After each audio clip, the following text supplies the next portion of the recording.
ஜோதிடத்தின் பரிணாம வளர்ச்சி ஏஎல்பி ஜோதிடம். இதை படிங்க, உங்க வாழ்க்கை உங்க கையில. அனைவருக்கும் வணக்கம். ராஜகுரு ஜோடாலயத்திலிருந்து ராஜேஷ்குமார். வணக்கம் சார். வணக்கம்.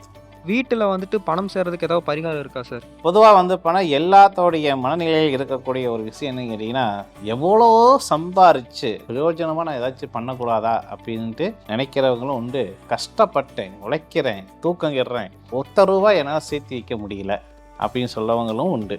பொதுவாகவே எந்த கிரக நிலைகளாக இருந்தாலும் சரி, என்ன ராசி நிலைகளாக இருந்தாலும் சரி, இது ஜாதகம் இல்லாதவங்களும் பயன்படுத்தக்கூடிய ஒரு வாய்ப்பினை ஏற்படுத்தலாம், ஜாதகம் உள்ளவங்களும் பயன்பாட்டுக்கு ஏற்படுத்திக்கலாம். இது பொதுவான ஒரு விஷயம்தான்.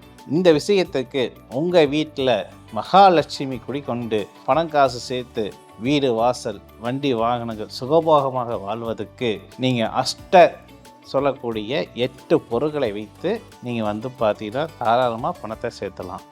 பொருட்கள் என்ன அப்படின்னு கேட்டிங்கன்னா, முதல் பொருள் பணம் அஷ்டலட்சுமி படமும் ப்ளஸ் அஷ்டலட்சுமியுடைய இயந்திரங்களும் நீங்கள் ரெடி பண்ண வேண்டும்.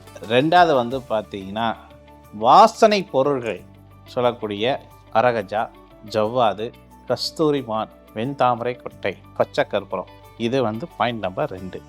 மூணாவது பார்த்தீங்கன்னா 8 லட்சுமிக்கு வில்வக்காயில் எடுத்து அந்த குடுவையாக செஞ்சு அதுக்குள்ளே பார்த்தீங்கன்னா நான் சொல்லக்கூடிய பொருள் எல்லாத்தையும் போட்டு அதுக்கப்புறம் பார்த்தீங்கன்னா மூலிகை சொல்லக்கூடிய உங்களுடைய தசாநாதன் உண்டான மூலிகை, ராசிநாதன் மூலிகை, அதுக்கப்புறம் பார்த்தீங்கன்னா புத்திநாதன் மூலிகை. உங்களுக்கு லக்னம் மேசம் முதல் மீன வரைக்கும் என்ன லக்னமாக இருந்தாலும் சரி, அந்த லக்னத்துக்கு நேர் ஆப்போசிட் 8ஆம் இடத்துக்கு அதிபதியான மூலிகை.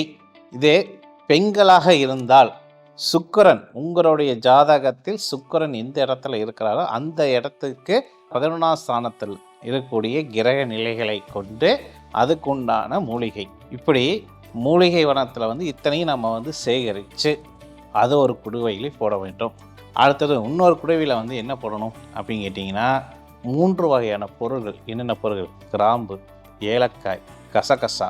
இந்த 3 பொருளையும் ஒரு குடுவையில் போட வேண்டும். இப்படி நான் சொல்லக்கூடிய அத்தனை பொருட்களையும் நீங்கள் ஒவ்வொரு குடுவையில் சேர்த்து மற்ற குடுவைகள் சொல்லக்கூடிய 8 குடுவைகள் சொல்லக்கூடிய வில்வக்காயில் அது குடுவையாக பண்ணி உங்கள் பூஜை அறையில் வச்சு தாளம்பூ, குங்குவத்தாள், அம்பாளுடைய அது அஷ்டலட்சுமியுடைய திருநாமத்தை பார்த்தீங்கன்னா ஜபம் பண்ணி வந்தால் உங்களுடைய வாழ்க்கையில் ஐஸ்வர்யங்களும் உங்களுக்கு சேரும். நீங்கள் இருக்கக்கூடிய ஒவ்வொரு காரியமும் சக்ஸஸ் ஆகும் என்று சொல்லி இந்த வீடியோ உங்களுக்கு பயனுள்ளதாக இருக்கும் என்று சொல்லி நான் விடைபெறுகிறேன். மீண்டும் இனிதொரு நிச்சயம் சந்திக்கும் வரை உங்களிலிருந்து விடைபெறுவது ராஜேஷ்குமார். நன்றி, வணக்கம். ஜோதிடத்தின் பரிணாம வளர்ச்சி ஏஎல்பி ஜோதிடம். இதை படிங்க, உங்க வாழ்க்கை உங்க கையில.